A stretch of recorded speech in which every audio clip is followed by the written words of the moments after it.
¿Qué tal? Mi nombre es Héctor de León y soy de las pocas personas que pueden decir que los han confundido con Luis Miguel cuando van caminando en la calle. En este video vamos a hacer esas dinámicas que les gustan. He hecho una pregunta en Twitter donde preguntaba cuáles son las cosas que han considerado más difícil de aprender en programación. Y hemos visto que muchas cosas son patrones que se repiten. Y esto es interesante porque personas que están comenzando a programar a lo mejor pueden sentirse estresados, de decir, es que yo no puedo aprender eso. Quizá el analizar que muchas personas topan con pared con las mismas cosas, puede darte una motivación. Así que vamos a ver esas cosas que muchas personas dicen que les han costado mucho aprender. Vamos para allá. Yo comencé aquí preguntando, ¿qué es algo de programación que les costó bastante aprender? Tuvimos más de 400 respuestas, vaya, o sea, fue una temática bastante buena. Ustedes pueden ver todas las respuestas, voy a poner el enlace en la descripción de este video, así que pueden ir a ver todas las respuestas. Aquí vamos a analizar las que más se repiten o las más votadas, las más que tienen más likes, etcétera. Vamos a ver qué es lo que dicen. Vicente Plata dice, si dejo de usar ArrayReduce en un par de meses, cuando lo vuelvo a necesitar tengo que ver 2 o 3 ejemplos para acordarme cuenta. Y este es un punto interesante porque no es tanto el aprender, sino que hay un mito de que los programadores no sabemos todo, ¿no? De hecho lo puedes ver en películas que están escribiendo. Como si tú te supieras todas las funciones y métodos de memoria. Y eso no es cierto, eso no es cierto. Y aquí lo dice Vicente. Tengo que ir a ver la documentación para ver cómo se utiliza. Eso es válido y es algo muy normal. Yo tengo que ir a ver a veces los for each de PHP porque no recuerdo, porque el for each de PHP es diferente al for each de C Sharp. Sintácticamente tiene unas cosas distintas. Son mínimas, pero tengo que ir a verlo. Es decir, esto es válido y no te hace menos programador. El memorizar no es parte de la programación. Obviamente hay cosas que sí te vas a aprender por de tanto repetirlas, pero no es obligado. Es por eso que lo importante es saber qué es lo que quieres hacer, saber que existe algo para hacer eso y recordar que ese algo lo puedes ir a ver la documentación. Eso es lo que hace el programador realmente. No es que te aprendas todo de memoria. Y aquí podemos ver, un reduce de JavaScript es algo que muchos dirán, yo me lo sé de memoria, pues a lo mejor lo estás utilizando diario. Pero quizá una persona que lo utilizó hace 5 meses dice, hay un método que hace un recorrido de la lista y hace un valor escalar sobre los elementos de esa lista y se llama reduce. Pero no recuerdo cómo se llama, podría ser, ¿no? Y va y lo busca, reduce. O podría ser al revés. ¿Qué hace reduce? Ya ves, es un método que recorre todos los elementos y hace una operación sobre todos esos elementos y te regresa un valor escalar.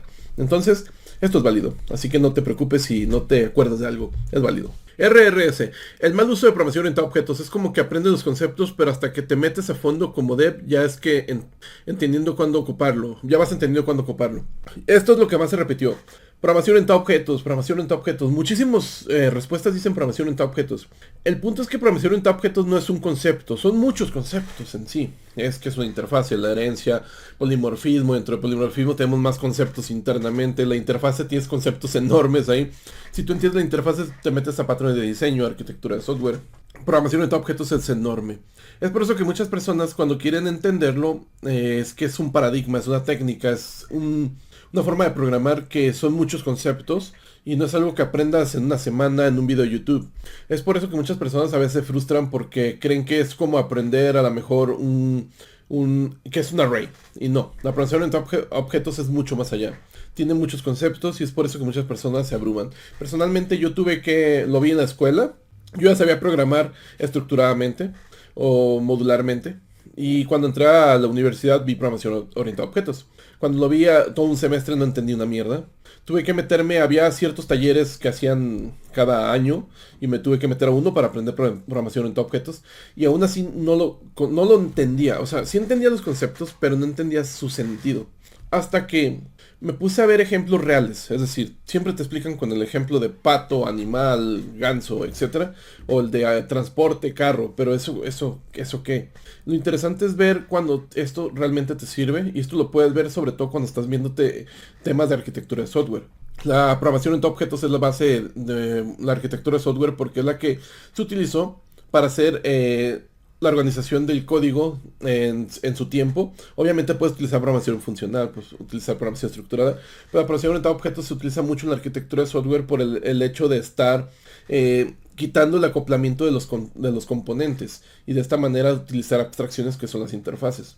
Y muchas personas hasta que se meten en arquitectura de software es cuando empiezan a entender realmente la programación orientada a objetos al hecho de entender para qué es. No solamente, hago objetos y ya está, el objeto pastel, ¿no? Y creas el pastel, no. entiendes que realmente la programación orientada a objetos no solamente son clases, sino que también son interfaces. Y las interfaces sirven para que tú puedas ir trabajando en algo mientras no tienes el desarrollo de las otras clases. La interfase te dice qué es lo que va a hacer la clase, aunque no lo tengas programada. Te dice qué es lo que va a hacer, qué va a recibir de entrada, qué te va a regresar, aunque no tengas programada.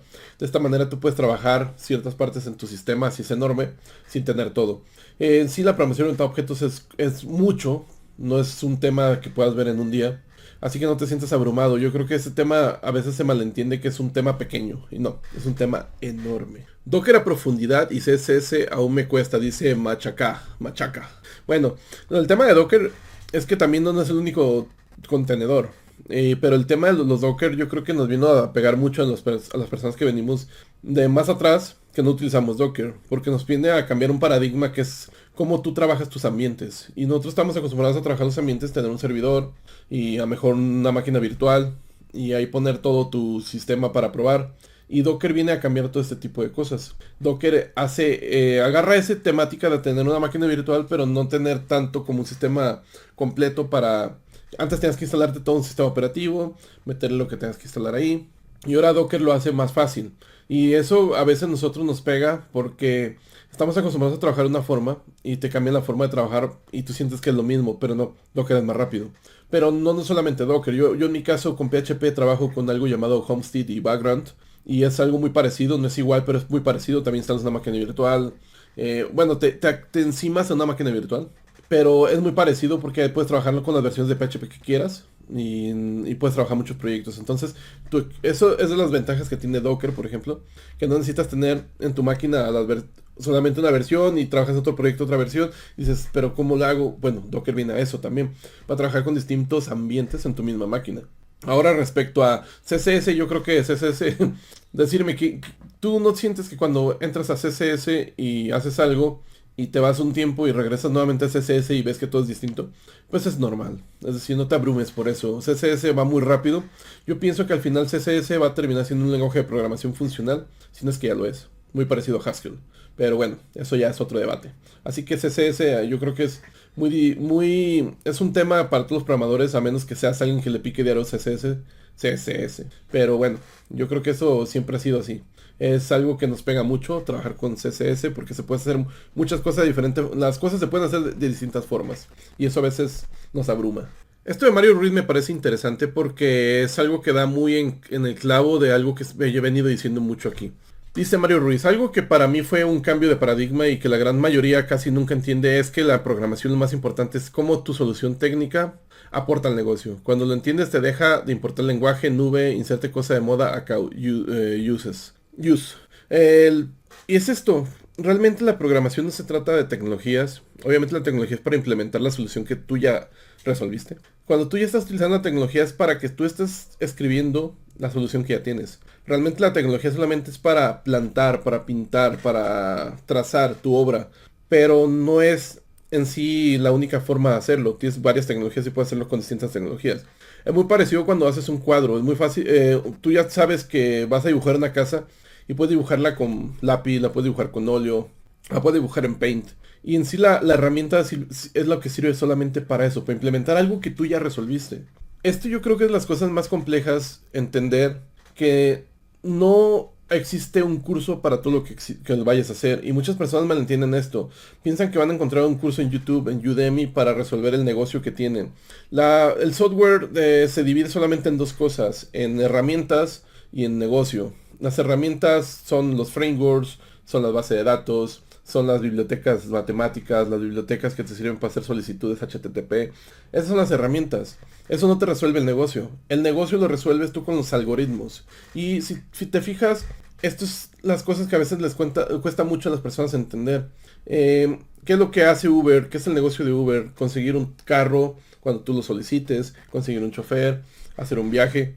Pero ellos tienen herramientas, una base de datos para ir guardando el caché en Redis a lo mejor, una base de datos para ir guardando ya cuánto fue el total, una pasarela de pago en línea. Estas herramientas no resuelven no son para el negocio, son herramientas que complementan el negocio, pero el negocio en sí es esa algoritmia que hace que hagas tú una búsqueda por los carros, decir este está disponible, le mando la notificación y este carro me contesta. Eso es el negocio, y eso es lo que muchas personas no entienden a veces, que realmente tú el negocio lo puedes resolver en lápiz y cuaderno, y ya el lenguaje de programación es lo de menos. Obviamente hay lenguajes de programación más aptos, hay herramientas más aptas para ciertas situaciones, pero tú podrías hacerlo todo con C++ si quieres. No es lo mejor, pero podrías hacerlo. Como cuando pintas un cuadro, podrías pintarlo a lo mejor en Paint y no es lo mejor, pero podrías hacerlo. El punto aquí es entender que los fanatismos a veces también nos llevan a querer utilizar las mismas herramientas siempre. Eso no es lo óptimo es saber que hay herramientas más aptas, pero entender que la programación a final de cuentas es lo mismo. Si tú estás trabajando con C++, podrías hacer cosas muy parecidas que con C#.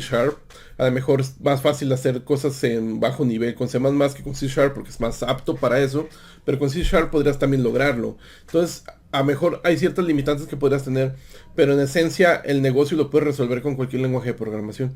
Y cuando tú entiendas esto, vas a entender que la programación no se trata de herramientas, se trata de soluciones que tú puedes plantar con abstracciones.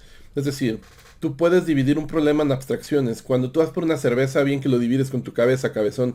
Tú dices, voy a ir por una cerveza. ¿Qué es lo que necesito? Bueno, necesito dinero, necesito tener un lugar donde comprar la cerveza, saber que en ese lugar va a haber cerveza helada, ajustar con el dinero que yo tengo. Es decir, tú ya sabes qué tienes que hacer. Esos son abstracciones.